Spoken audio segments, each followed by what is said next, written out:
गुरुमुखों, इतिहास साक्षी है कि प्रथम पातशाही श्री गुरु नानक देव महाराज जी से लेकर के दशम पातशाही श्री गुरु गोविंद सिंह जी महाराज तक का सब गुरुओं का व्यवहार भिन्न भिन्न रहा है, परंतु परमार्थ सबका एक ही था।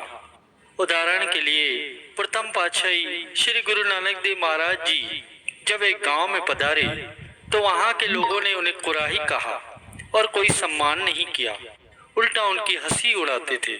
श्री गुरु नानक देव महाराज गुरु को वीडियो लाइक करना, सब्सक्राइब करना प्लीज जी यह फरमाकर कि यह नगर बसता रहे वहां से चल दिए, किंतु जब वही ज्योति दशम रूप में प्रकट हुई तो उस समय परिस्थिति भिन्न थी।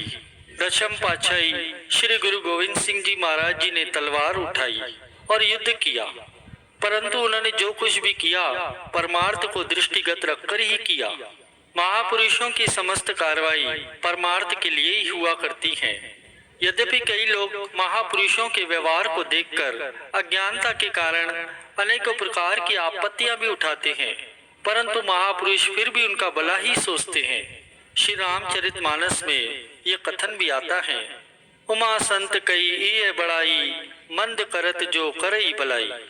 भगवान शिव जी कहते हैं कि हे पार्वती, संतों की यही बड़ाई है कि वे बुराई करने पर भी बुराई करने वाले की भलाई ही करते हैं। परमार्थ की समझ बूझ तो उन विरले लोगों को ही होती है जिनकी बुद्धि परमार्थिक होती है, और वही लोग ही इस वेद को जानते हैं कि संत महापुरुषों का अवतरण जीवों की भलाई के लिए ही हुआ करता है। उनके प्रत्येक कार्य में जीवों का ही हित भरा होता है। उनका किसी के साथ राग द्वेष या वैर विरोध नहीं होता। जब श्री गुरु गोविंद सिंह जी महाराज जी और औरंगजेब की सेनाओं में युद्ध हो रहा था तो उस समय की ये बात है, श्री गुरु महाराज जी का एक सिख भाई था, भाई कन्हैया, जो कि युद्ध क्षेत्र में चक्कर लगाता रहता था। वहां उसे जो भी घायल सैनिक दिखाई देता था वह उसे पानी पिलाता था, उससे सहानुभूति प्रकट करता, उसे होश मिलाने का यत्न करता था। भाई कन्हैया की यह कार्रवाई को देखकर कुछ सिखों ने श्री गुरु महाराज जी के चरणों में शिकायत भी की कि भाई कन्हैया युद्ध क्षेत्र में घूमकर जहां घायल सिखों को पानी पिलाकर उन्हें होश मिलाने का यत्न करता है, वहीं शत्रु पक्ष के घायल सैनिकों के साथ भी वह वैसे ही सहानुभूति प्रकट करता है और उन्हें भी पानी पिलाकर युद्ध के लिए फिर से खड़ा कर देता है। सच्चे पातशाह, उसे ऐसा करने से मना कीजिए। श्री गुरु महाराज जी तो सब कुछ जानते ही थे और जो कुछ भी हो रहा था सब उन्हीं की मौत से ही हो रहा था, किंतु शिकायत करने वालों की बातों को सुनकर उन्होंने भाई कन्हैया को बुलवाया और सारा वृत्तांत पूछा। भाई कन्हैया ने हाथ जोड़कर विनय की, सच्चे पातशाह, इसमें कोई संशय नहीं है कि मैंने दोनों पक्षों के घायल सैनिकों को पानी पिलाया, परंतु मेरी दृष्टि में कोई अपना पराया या मित्र शत्रु नहीं है। मुझे तो उन सब में आपका ही रूप दिखाई देता है। जिस समय मैं उनको पानी पिलाता हूँ तो मुझे ऐसा गुरु को वीडियो लाइक कर देना, सब्सक्राइब कर देना प्लीज अनुभव होता है कि जैसे आपको प्यास लगी है और मैं आपको पानी पिलाने की सेवा कर रहा हूँ। श्री गुरु महाराज जी भाई कन्हैया के ऐसे विचारों को सुनकर अत्यंत ही प्रसन्न हुए और साथ में ये फरमाया कि भाई कन्हैया, वास्तव में ही तुम्हारी दृष्टि में अब कोई मित्र शत्रु नहीं रहा।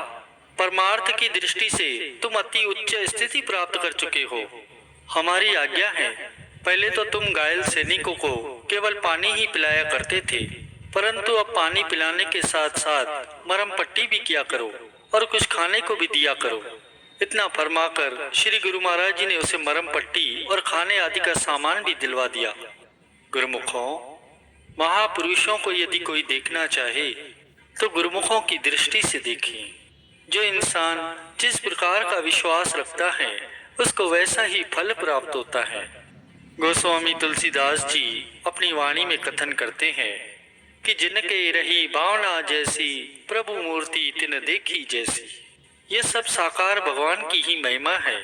सब वेद शास्त्र ग्रंथकार संत महापुरुषों की महिमा गायन कर रहे हैं। यद्यपि निराकार और साकार रूप दोनों एक ही हैं, परंतु जीव को भक्ति परमार्थ का लाभ जब भी प्राप्त होगा तो साकार रूप से ही प्राप्त होगा। संतों ने ईश्वर के दो रूप बतलाए हैं, एक तो साकार और दूसरा निराकार। ईश्वर का साकार रूप तो वो है जो जीवों को काल और माया के बंधन से मुक्त कराने के लिए समय समय पर नित्य अवतार संत सद्गुरु के रूप में इस धराधाम पर अवतरित होते हैं। ईश्वर का ये साकार रूप सदैव मनुष्य में ही हुआ करता है। निराकार रूप आकार रहित है और कण कण में व्याप्त है। चींटी से लेकर हाथी तक सब में उसी की ही सत्ता विद्यमान है। अब विचार इस बात का करना है कि उस निर्गुण निराकार भगवान का साक्षात्कार करने के लिए जीव को क्या करना होगा। इस वेद को संत महापुरुषों ने इस तरह से समझाया है कि धरती के नीचे जल यद्यपि सब स्थानों पर विद्यमान है, परंतु धरती को खोदने पर ही हम उस जल को प्राप्त कर सकते हैं। इस उदाहरण में धरती सगुण साकार और जल निराकार है।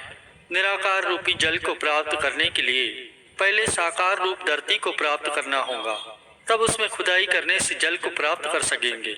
एक इंसान किसी नगर में 2 अथवा 4 मंजिल का मकान बनाना चाहता है, उसके लिए पहले उसे धरती के टुकड़े का मूल्य चुकाना होगा। जमीन खरीदने के बाद उसे आकाश को खरीदने की आवश्यकता नहीं पड़ती, उस पर तो उसका अधिकार स्वयं ही हो जाता है। इस उदाहरण में भी धरती साकार है और आकाश निराकार। यदि कोई ये कहे कि मैं प्लाट खरीदे बिना ऊपर ही ऊपर आकाश में मकान बनवा लूं, तो ये कदापि संभव तो नहीं है।